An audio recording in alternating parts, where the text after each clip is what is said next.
আর তখনই সেই dead body মানে সে সবাইকে ভাই বোন সবাইকে ফেলে আমি মাকে ফার্স্ট টাইম আইলাইনার ট্রাই করাবো। এত বড় সভা করেন মমতা দিদি। টাইচেন আর এটা হচ্ছে মার একটা বালার কালেকশন দেখায়, এটা হচ্ছে সেনকো থেকে নেওয়া। হ্যালো এভরিওয়ান, আমার মা, তোমরা সবাই দেখেছো আমার মাকে ফার্স্ট ভিডিওতে। তো আজকে 23 জুলাই 2025, 32 ইয়ার্স আগে আমার মা বাবার এই দিনে বিয়ে হয়েছিল। তো আজকে আমার মা বাবার বিবাহ বার্ষিকী, তো সেই জন্য আমি ডিসাইড করেছি মাকে একটা মেকওভার দিব। আমার কাছে বেশি মেকআপের জিনিসপত্র নেই, কিন্তু যেইটুকু আছে সেইটুকু দিয়ে আমি চেষ্টা করবো মাকে একটা মেকওভার দেওয়া।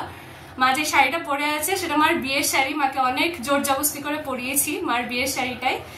তো চলো শুরু করি। খুব বিরক্ত করছে, জাস্ট অফিস থেকে ফিরলাম, এত বিরক্ত করছে, তোমাকে সাজাবো তোমাকে সাজাবো। এখন কি আর এগুলো ভালো লাগে? কিন্তু এই মেয়ের তাড়নাতে আমাকে সব রাজি হতে হচ্ছে।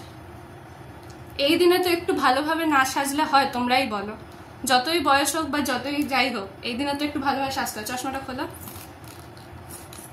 তো ফার্স্টেই মাকে সানস্ক্রিন লাগিয়ে দেব, যদিও এখন সন্ধে হয়ে গেছে, বাট সানস্ক্রিন যখন তখন লাগানো যায়, ইররেসপেক্টিভ অফ টাইম। আর সাথে একটু ময়েশ্চারাইজারও নিয়ে নেব, এটাকে ভালোভাবে ব্লেন্ড। মাকে খুব টায়ার্ড লাগছে, মা জাস্ট এসছে অফিস থেকে। জাস্ট অফিস থেকে এলাম, এত বিরক্ত করছে।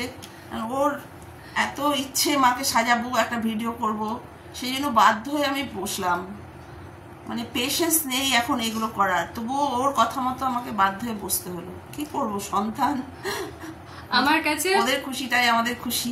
আমার কাছে ফাউন্ডেশন এসব নেই, তো আমাদের এটাই করবো। এইরকম ভাবে স্ক্রিন প্রিপারেশন নিয়ে নিচ্ছি, সানস্ক্রিন আর ময়েশ্চারাইজার লাগে। আমি মাকে ফার্স্ট টাইম আইলাইনার ট্রাই করাবো। আমার খুব ফেভারিট একটা জিনিস, এই জিনিসটা দিলে না প্লিজ প্লিজ একবার লাইফে একবার সবকিছু ট্রাই করা উচিত। তো আমি মাকে ফার্স্ট টাইম আইলাইনার ট্রাই করাবো।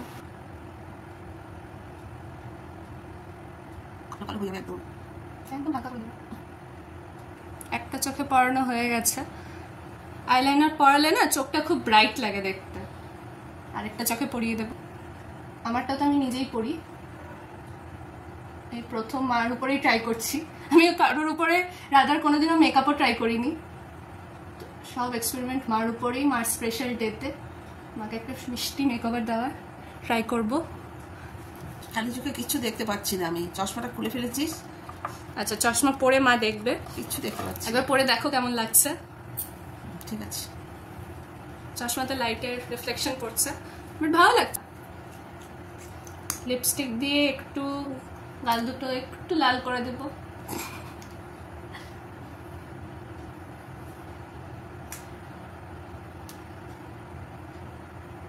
তো আর বিয়ের গল্প বলো মা সবাইকে। আমার বিয়ের একটা ঐতিহাসিক গল্প আছে, বলো সবাইকে। এই যে 21শে জুলাই, আমরা অ্যাকচুয়ালি থাকি মালদাতে, আর আমার বিয়েটা হয়েছিল কলকাতায়। আমার শ্বশুরবাড়ি ওইদিকেই দক্ষিণ কলকাতায়। তো ন্যাচারালি আমার শ্বশুরমশাইয়ের একটাই ডিমান্ড ছিল, যেহেতু আমার ননদদের বাচ্চারা তখন খুব ছোট ছিল, আমার হাজব্যান্ড বড় পরিবারে, শ্বশুরমশাইয়ের বড় ছেলে, শ্বশুরমশাইয়ের একটাই ডিমান্ড ছিল যে কলকাতায় নিয়ে এসে বিয়ে দেওয়ার ব্যাপারে, তাহলে ওনার মেয়েরা একটু আনন্দ ফুর্তি করতে পারবে দাদার বিয়েতে। তা আমাদের যেহেতু আত্মীয় স্বজন পরিবর্গ সবই বাবার দিকের মায়ের দিকের সবাই কলকাতায় থাকে, বাবা চাকরি সূত্রে এখানে, আমরাও পড়াশোনা এখানে, চাকরি বাকরি এখানে, সুতরাং এখানে সেটেল। যাই হোক, ওইভাবেই কলকাতায় বিয়ে ছিল। আমার 23শে জুলাই বিয়ে ছিল, আর 21শে জুলাই আজকে যে এত বড় সভা করেন মমতা দিদি, সে 21শে জুলাই আমরা তখন কলকাতায়। আর আমাদের যেই লজটা ভাড়া নেওয়া হয়েছিল, ঠিক লজের সামনে দিয়ে, মানে বিয়ের অধিবাস সন্ধ্যেবেলা যে রিচুয়ালসগুলো মাত্র স্টার্ট হয়েছে, আর তখনই সেই ডেড বডি নিয়ে আমাদের ওই ফ্ল্যাটটার সামনে দিয়ে যাচ্ছে। সেই কি আতঙ্ক, ভয়। তারপরের দিনই বন্ধ ডেকেছে, মানে আমার বিয়ের দিন পুরো বন্ধ। মানে আমার মা তো কান্নাকাটি শুরু করে দিয়েছে যে হঠাৎ করে কোনো জিনিস দরকার পড়লে একে তো এক জায়গা থেকে আরেক জায়গায় গিয়ে বিয়ের অনুষ্ঠান করা, সেটা তো একটা ভীষণ হ্যাপাজার্ড ব্যাপার। তারপরে বন্ধ ডেকেছে, সে আমার মা তো কান্নাকাটি, ঠাকুর ঘরে গিয়ে সেই সকলেই বোঝাচ্ছে যে আপনি কান্নাকাটি করবেন না, ঠিক একটা ব্যবস্থা হয়ে যাবে। আর পরে শুনলাম আমার হাজব্যান্ডও খুব চিন্তিত ছিল যে আমি বিয়ে করতে যাব কি করে, পুরো বন্ধ। মানে সে সবাইকে ভাই বোন সবাইকে ফেলে সে আগে মানে একটা গাড়ি করে কোনো রকমের দৌড়ে চলে এসেছিল যে বিয়েটা যাতে একদম ঠিক লগ্নে সময় মতো বিয়ের পিড়িতে বসতে পারে। প্রায়োরিটিস। যাই হোক, মানে সেই রাত্রিটা আমাদের খুব আতঙ্কে কেটেছিল। মানে একটা ডেড বডি নয়, মানে 2-3টে ডেড বডি সেই বিজয়গড়ে আমার বিয়ে হয়েছিল। সেই ওইখান দিয়েই আমার সমস্ত ডেড বডিগুলো যাচ্ছে। মানে একটা ভীষণ আতঙ্কের মধ্যে রাত্রিটা কেটেছিল। যাই হোক, ভগবানের কৃপায় পরদিনটা বন্ধ হলেও মানে আমাদের খুব সুষ্ঠুভাবেই বিয়েটা সম্পন্ন হয়েছিল, কোনো অসুবিধা হয়নি। আগে থাকতেই সমস্ত জিনিসপত্র সব রেডি করে রাখা হয়েছিল, যেহেতু বন্ধ রেখেছিল। মানে টুকিটাকি যা কিছু দরকার সেটা বেশি বেশি করে নিয়ে আসা হয়েছিল। এই হচ্ছে, এই 21শে জুলাই আসলেই আমার সেই বিভীষিকাটা বারবার করে মনে করিয়ে দেয়। চলো লিপস্টিক পরিয়ে দিই। এভাবেই আজকে এতগুলো দিন পার করে আসলাম ভগবানের আশীর্বাদে, সকলের আশীর্বাদে, বাবা মার কৃপায়। মানে সুষ্ঠুভাবে জীবনযাপন চালিয়ে আসলাম। একদিকে চাকরি, একদিকে সংসার, ছেলে মেয়েও বড় হয়ে গেছে, একদিকে ছেলে মেয়ের পড়াশোনা, মানে সবকিছু একা হাতে আমাকে মেনটেন করতে হয়েছে।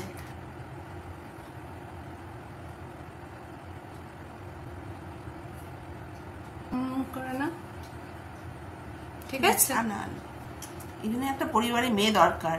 বাড়ি থেকে যখন চলে যায় তখন আবার খুব খারাপ লাগে, কিন্তু বাড়িতে যতক্ষণ থাকে মানে 24 ঘন্টার মধ্যে পারলে 25 ঘন্টা জ্বালা, 25 ঘন্টাই ও আমাকে বিরক্ত করতে থাকে।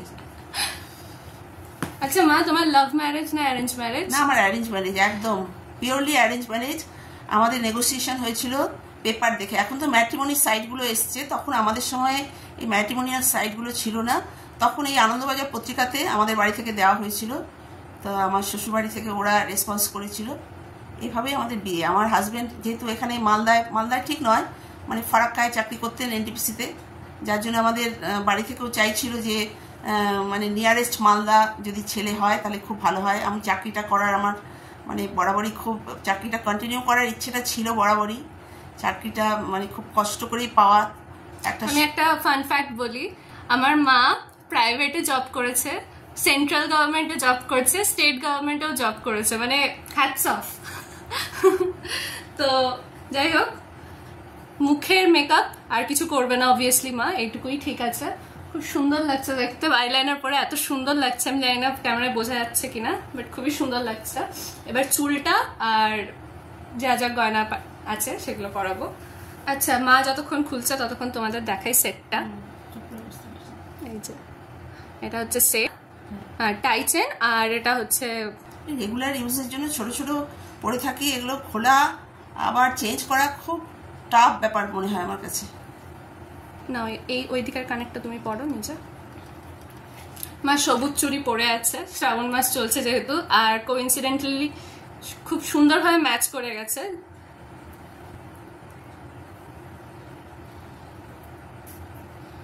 এটা হচ্ছে টাই চেন। এগুলো সব মার বিয়ের পর একটা একটা করে বানানো। আচ্ছা, তার সাথে পরবে হচ্ছে হাতে। মা বালা পরতে খুবই পছন্দ করে, নর্মাল চুড়ি খুব কমই পরে, এই ডেলি ইউজেজের জন্য যা আছে। বালা পরতে মা প্রচন্ড ভালোবাসে। মার একটা বালার কালেকশন দেখাই, এটা হচ্ছে সেনকো থেকে নেওয়া। এই যে এটার কাজটা এত সুন্দর, আমি তোমাদের ব্যাক ক্যামেরাতে দেখাবো এটার কাজটা। ঠিক, এই যে সবুজ চুড়িগুলো আর খুললো না, তো ঠিকই আছে, ভালো লাগছে। আমি অ্যাকচুয়ালি খুব চুজি, মানে গয়নাগাঠি শাড়ির ব্যাপারে খুব চুজি। মানে আমি শাড়ি গয়নাটা একটু বেশি ভালোবাসি আর কি। এই জন্য শাড়ি গয়নার প্রতি মানে খুব লোভ আর কি। লোভ ইন দ্য সেন্স মানে কিনতে ভালোবাসি আর কি, পড়তেও ভালোবাসি, কেনাকাটা করতেও ভালোবাসি। ফেস পুরো ডান, এবার হেয়ারটা করবো আমি। হেয়ারের জন্য আমি এটা ইউজ করবো। একটু সাইড দিয়ে বের করে দাও। পুরোপুরি রেডি, এখন আমরা সেলিব্রেট করব। তো কেমন লাগছে তোমার বলো? খুব তাড়াতাড়ি করেই সাজালাম। তাহলে আমরা আজকে আসি, পরে অন্য একদিন অন্য একটা ব্লগ নিয়ে খুব শীঘ্রই ফিরবো। টাটা। টাটা করো। Tata, bye bye bye.